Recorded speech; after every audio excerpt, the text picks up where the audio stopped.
जय माता दी फ्रेंड्स। माता रानी सब पर अपनी कृपा दृष्टि बनाए रखें और सबकी मनोकामनाएं पूर्ण करें। दोस्तों, आज हम पौष मास के रविवार की व्रत कथा का श्रवण कर रहे हैं।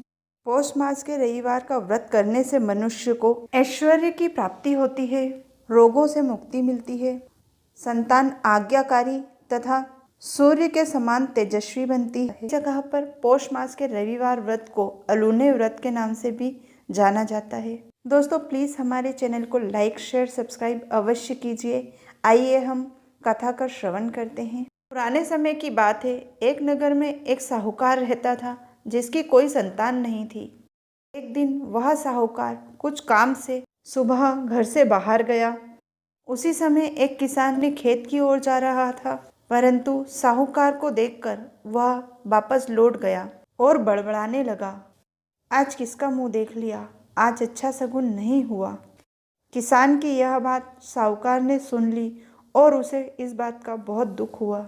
उदास मन से जब साहूकार अपने घर पहुंचा तो पत्नी ने साहूकार से उदासी का कारण पूछा। पत्नी के ऐसा पूछने पर साहूकार ने रास्ते में घटी सारी बातें पत्नी को सुना दी। यह बात सुनकर पत्नी ने भी कहा, आज मुंडेर पर एक चिड़िया आई थी और बोलने लगी कि जिनके घर संतान नहीं वहाँ दाना कैसे मिलेगा। यह कहकर वह उड़ गई। पत्नी की बात सुनकर साहूकार को अत्यंत दुख हुआ और वह उसी दिन से भगवान सूर्य नारायण की उपासना करने लगा। 12 वर्षों बाद भगवान सूर्य नारायण प्रकट हुए और कहने लगे, वत्स्य, तुम्हारी उपासना से मैं प्रसन्न हुआ हूँ। जो भी मांगोगे मैं तुम्हारी वह मनोकामना पूर्ण करूँगा। साहूकार ने कहा, प्रभु, आपकी कृपा से मेरे पास सब कुछ है, परंतु संतान सुख नहीं है। भगवान सूर्य नारायण ने कहा, वत्स्य, मेरे आशीर्वाद से तुम्हारे घर 9वें महीने एक कन्या का जन्म होगा।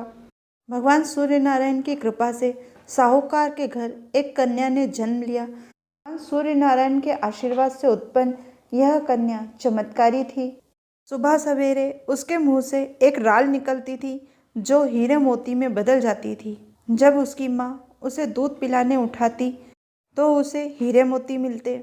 भगवान सूर्य नारायण की कृपा से धीरे धीरे घर में खूब धन और संपदा हो गई।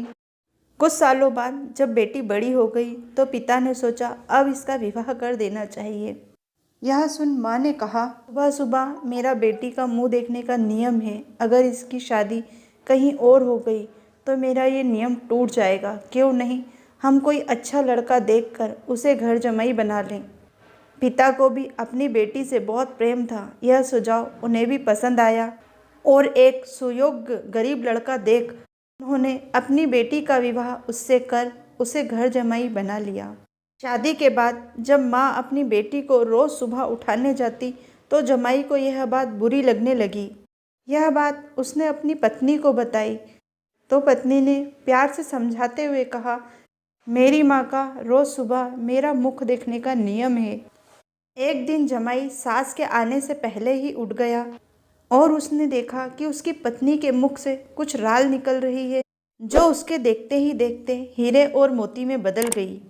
तो उसने सारे हीरे और मोती उठाकर रख लिए। जब लड़की की माँ आई और उसे हीरे मोती न दिखे तो वह समझ गई कि जमाई को सारी बातें पता चल गई है। तब सास को जमाई पर बहुत क्रोध आया और मन में लालच भर गया। इसी लालच के कारण सास ने अपने जमाई को मारने के लिए उसके पीछे एक आदमी को भेज दिया। जब वह शाम को घर लौट रहा था तभी सास के द्वारा भेजे गए आदमी ने उसको मार दिया और उसका सर काटकर जंगल में फेंक दिया। उस समय पौष मास चल रहा था और यह दिन रविवार का दिन था। लड़की का पौष मास के रविवार के व्रत का नियम था और वह कथा सुनकर और सूर्य भगवान की पूजा कर कर अनोना व्रत किया करती थी। उस दिन वह कथा पूजा समाप्त करके अपने पति का इंतजार कर रही थी, परंतु लड़की की माँ ने तो उसके पति को मरवा दिया था, जिस कारण वह अभी तक नहीं आया था और लड़की भोजन के लिए उसका इंतजार कर रही थी। भगवान सूर्य नारायण पौष मास में श्रद्धापूर्वक व्रत और पूजन से उस लड़की से अति प्रसन्न थे। इसी कारण उन्होंने ब्राह्मण का वेश धारण किया और लड़की के पति के शव के पास गए और उसका सर धड़ से जोड़कर अमृत का छींटा दे उसे जीवित कर दिया। वह ब्राह्मण देवता का आभार प्रकट कर घर पहुंचा तो पत्नी ने कहा, आपको पता नहीं, आज मेरे पौष मास का रविवार का व्रत है और मैं सूर्यास्त के बाद भोजन नहीं करती। पत्नी की यह बात सुनकर उसने अपनी पत्नी को जंगल में घटी सारी बातें बता दी। यह बात सुनकर पत्नी को क्रोध आया और उसने कहा, अब हम इस घर में नहीं रहेंगे। बेटी की यह बात सुनकर माँ को बड़ा पश्चाताप हुआ। उसने बहुत माफ़ी मांगी, फिर भी बेटी वहाँ नहीं रुकी और अपने ससुराल चली गई। भगवान सूर्य नारायण की कृपा से उसके घर में खूब धन, ऐश्वर्य, सुख समृद्धि हो गई और उसने अपने पुत्र पौत्र आदि के साथ इस लोक में खूब सुख प्राप्त किया और अंत में सूर्य लोक में स्थान प्राप्त किया। भगवान सूर्य नारायण की यह कथा सुनने वाले, सुनाने वाले और हुंकारा भरने वाले को भगवान उनकी सब मनोकामनाएं पूर्ण करे और सब प्रकार से समृद्धिवान बनाए। बोल दो श्री सूर्य नारायण की जय। दोस्तों, आशा करते हैं हमारे द्वारा दी गई यह जानकारी आपके उपयोग की होगी। प्लीज़ इसे लाइक, शेयर, सब्सक्राइब अवश्य कीजिए। जय माता दी।